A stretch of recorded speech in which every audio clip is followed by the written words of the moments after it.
Hi, it's Ruby and we are back with another video, and today we're heading to Orlando, Florida and checking out the Worldmark Kingston Reef, located pretty close to Disney World, about 11 miles. And if you're not a timeshare owner, don't worry, you can find this location on Airbnb. I was able to find a lot of availability, and one thing to note, this is also a Club Wyndham property, so if you do book through timeshare, the units might be different based on if you do Club Wyndham or if you do Worldmark. Now, we arrived kind of late in the evening and there wasn't that many people in the lobby, but that ended up being good because we could get a lot of pictures of the lobby and show you all the amenities that were there to offer. So right off the bat, the check-in was pretty easy. There are vending machines, some games, and then some rental options that you can look into in the lobby itself. Concierge service as well as computer services are also available, and there was a nice area to sit and relax if you were waiting to get checked in, or perhaps maybe you wanted to just break from your room. It did have like a very cute setting to it,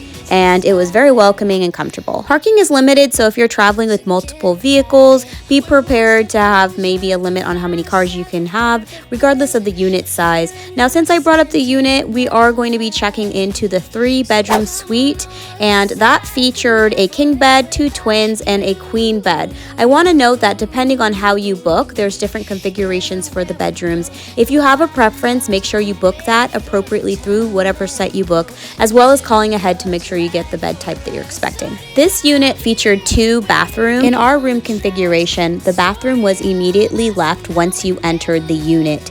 Now, this bathroom was the common bathroom, I would say, because it was shared with the 2 bedrooms that were not the master bedroom, and you did not have to go through a bedroom in order to get access to it. It did feature a shower and a bathtub, which you know we love, especially when we're traveling with small children, and it was spacious enough to accommodate 3 to 4 people.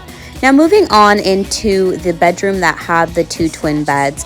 This seemed like it was 2 queen beds, to be honest. The beds were pretty large, and we did have 3 people sleeping in that bedroom, and they slept very comfortably. There was also a lot of drawers and dressers, so storage was not an issue.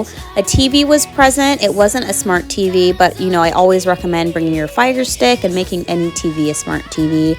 But overall, this bedroom was very good, very satisfactory. Now, next to this main bedroom, there was another bedroom, our 3rd bedroom, and that bedroom had a queen bed in it. It was pretty much the same deal. There was a dresser there, a TV. You could close the blinds and open it. There was a fan if you wanted to have a little bit more air in the room. I did notice that it was pretty much a shared air conditioning system, and there was the washer and dryer just outside of these 2 bedrooms, so keep that in mind if you're doing laundry. You don't want to run it at night because it is right next to the bedroom.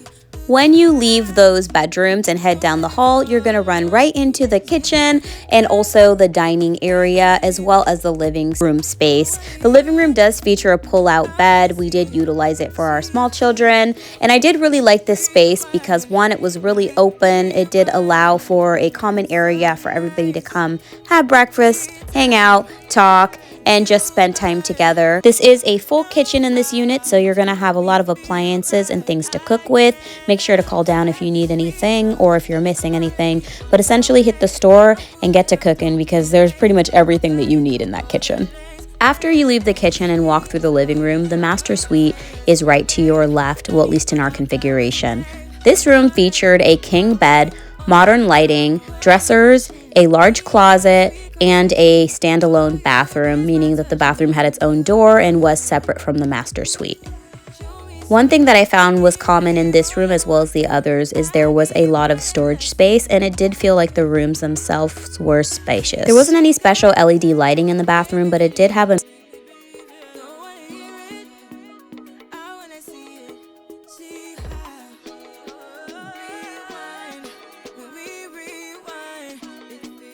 amenities. So overall, my thoughts on this unit was it definitely hit the mark as far as what we needed for the large group that we were traveling with. There was a lot of space in all of the bedrooms. I did like the open concept in the living room, dining room, and kitchen. And there was a side pantry right when you leave the bedroom. So if you were staying for a long time and you did like a Costco run, you could definitely store all of that there. There was also a vacuum cleaner as well as a broom. But like I mentioned, it is a timeshare, so you can always call down or find out what is accessible based off of the type of unit you have. We were on the bottom floor, so we did have a patio that extended right onto the ground level. And I do usually like that, especially if you're able to go use the amenities on property.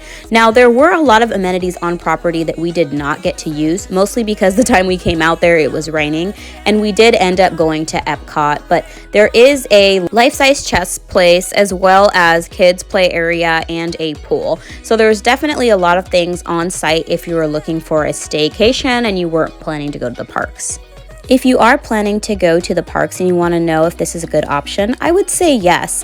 It is about a 15-minute to 20-minute drive depending on traffic, and we spent about $35 per Uber each way. I have a ton of videos on just the overall Disney World experience, so I'll link a few of those over there. But overall, I did like this location. I think it is a good option if you are going to the parks.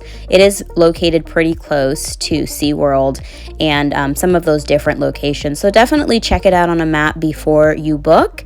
And like I said, I do this a lot. So check out my content if you liked this video. I'll link a couple things below. We really appreciate you watching and supporting our channel. Thank you so much, and we will see you next time. Bye.